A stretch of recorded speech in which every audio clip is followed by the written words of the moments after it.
On April 5th, 1911, 400,000 people lined the rain-drenched sidewalks of New York. As an empty, horse-drawn hearse crept from the dank, narrow streets of the Lower East Side toward the skyscrapers towering over Madison Square. New Yorkers from all walks of life had come to pay tribute to the unidentified victims of the Triangle Fire, the deadliest workplace accident in the city's history.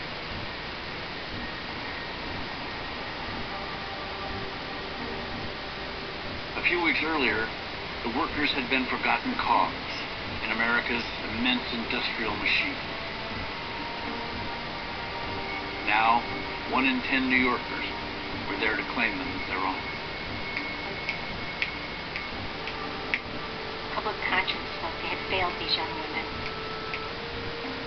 They had somehow not protected them.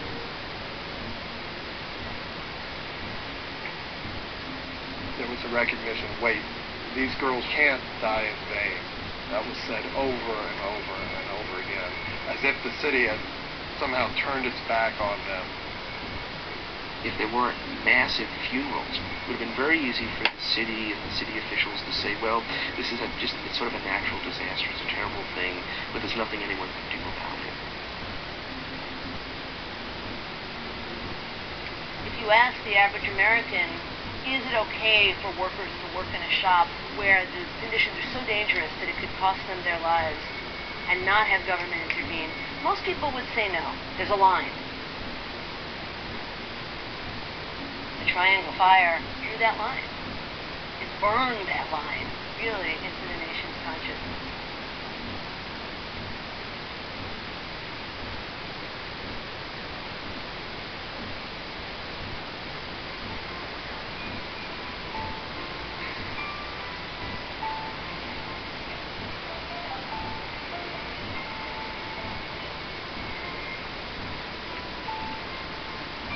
Every morning, 6 days a week, more than 100,000 people poured out onto the streets of the Lower East Side, headed toward another day's work in the city's garment factory. Many were young women in their teens. Some were girls as young as 10. They were immigrants, Italians who had fled natural disaster, Jews who had escaped persecution in Russia, Ukraine, Poland. Their families had chosen America for its promise of a better future.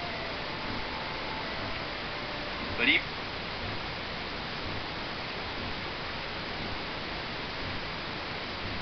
the youngest daughters had come to understand that their precarious hold on the American dream depended on their willingness to work. Father had to take me to the shop and not be late for his own work. I was eager to begin life on my own responsibilities, but was also afraid. Don't look so frightened, he said. These young girls weren't just earning money for their own clothes or to, go out to a dance hall or to Coney Island. They were earning money to support the family. Economic security was the American dream for many of them. Making enough money to be able to put food on the table, not worry about making rent for the week. As the throng disappeared into sweatshops and tenement apartments, several hundred workers veered off toward the Triangle Shirtwaist Factory in the heart of Greenwich Village. At the base of the Ash Building, men and women stepped into wooden freight elevators to ascend to the Triangle Factory on the 8th and 9th floors. Workers like Michaela Marciano, who managed to send a few dollars to her family in Italy every month. Or Julia Rosen, whose 17-year-old son worked alongside her to help support 3 younger children.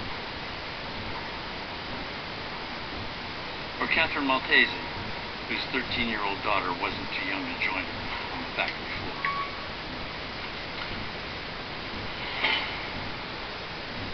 Getting a job in the Triangle Shirtwaist Factory was a pretty desired position because they were working in a much more modern factory environment. high ceilings, big windows, compared to the whole stove-heated, dusty, hugely crowded sweatshop rooms. Triangle was a front. But even at the Triangle, sewing machine operators faced a 14-hour workday for $2 a day at most. And that was before bosses docked their pay for the needles, the thread, the electricity they used. Sometimes you work at a big machine, and it's not working right. One of the needles skips, and you get blamed for mistakes.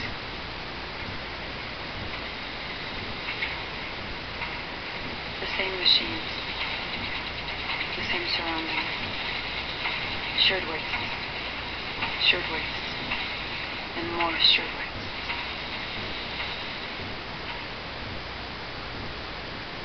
On the 10th floor, the Triangle owners could feel their vast machine shuddering below. Max Blank and Isaac Harris had made Triangle a $1 million a year behemoth, mass-producing the garment every modern woman must have, the shirtwaist. Harris and Blank were known as the Shirtwaist Kings, but their empire, as they saw it, was under constant siege. After 20 years, the shirtwaist was getting stale. Fashion editors began to showcase colorful dresses for the modern woman and turned up their noses at the bourgeois waist. No matter how much silk embroidery Harris added to their designs, the Triangle sales charts sloped down. Material and shipping costs seemed always to be rising. Profit margins matched this year's fashion, easy and sheer. For Max and Isaac, there was this constant awareness that they were, as successful and as rich as they were one bad season away from being broke. The competition was enormously fierce. 500 blouse makers on the island of Manhattan alone. While they're getting the orders from the department stores, there's some small shop a half a mile away that's willing to beat them by half. So it's all about continuous production, get as much cloth turned into a product as possible at the lowest possible price.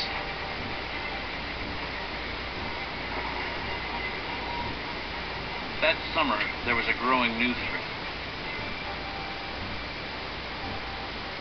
All over the city, garment workers were agitating for shorter hours, better pay, safer shops, unions. Harris and Blank saw it in the papers every day and on the streets below. Workers were walking off the job by the tens, scores, hundreds.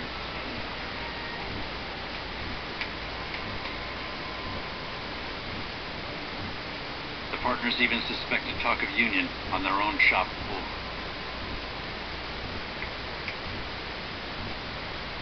Unionization was the single largest fear for most of these employers. They were terrified that unions would come in because that would diminish their authority over the workplace. The right to control their own factory was an article of faith for Harris and Blank, as for hundreds of business owners just like them.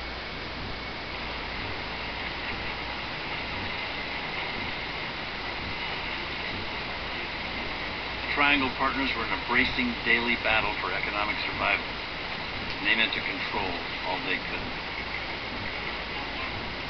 Speed mattered more than ever at the Triangle. Volume kept Harris and Blank ahead of their competition. The men had invested in the most up-to-date technology, and it had to pay. The old pedal pump sewing machines made 34 stitches a minute. With the new electric machines, the girls were expected to make 3,000 stitches a minute, and no mistakes.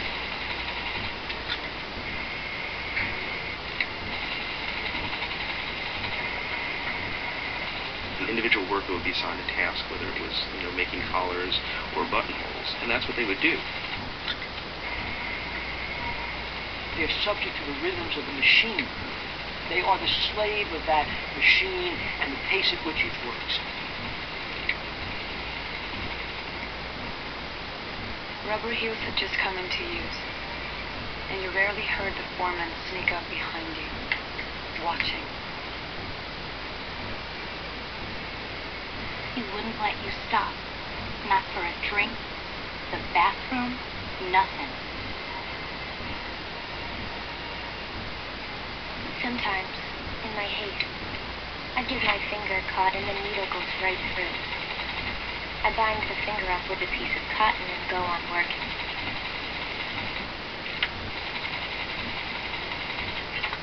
Operators were charged for any mistakes that they made. For a lot of these young women whose families depended on their earnings, it was very, very stressful. They messed up a garment and their pay was docked. They would be left, coming home to tell mom, who always got the paycheck, families to be hungry this week.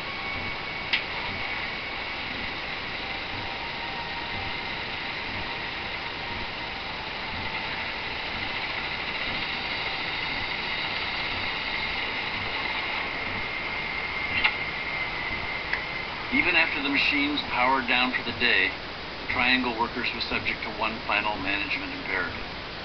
No one left the building before opening her bag to the foreman's inspection at the Green Street exit.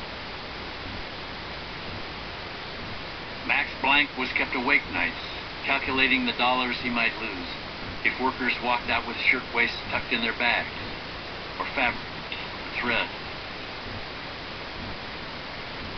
To ensure that nobody slipped out uninspected, Blank ordered that the only other exit at Washington Place be kept locked.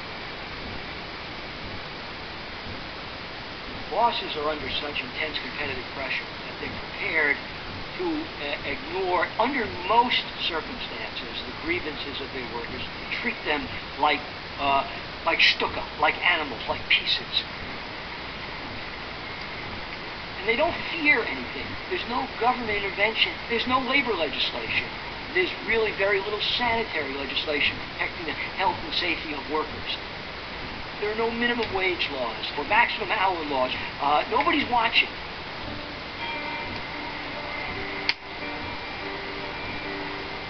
There was release at the end of a day's monotonous toil as the women stepped out into the long light of summer. The Triangle Shirtwaist Factory was in the middle of New York.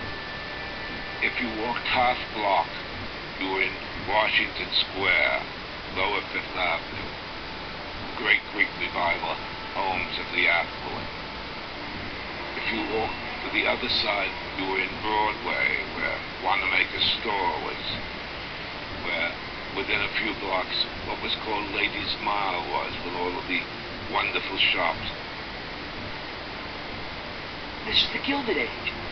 It's an age of extravagant, conspicuous consumption. They can walk up Fifth Avenue and see limestone mansions as far as the eye can see. They can see all around them that there's all kinds of wealth. You were so beautiful, look at that. You were so rich. So dressed, in the back, the bustle. I wanted to grow up to wear earrings and hats and high heels. I liked music. I liked lectures. I wanted to learn things. I wanted to learn everything. The only thing is, the time. I needed time.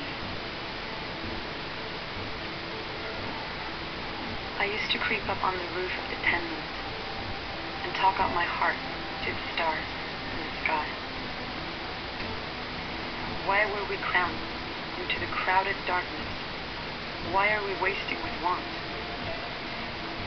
Where is America?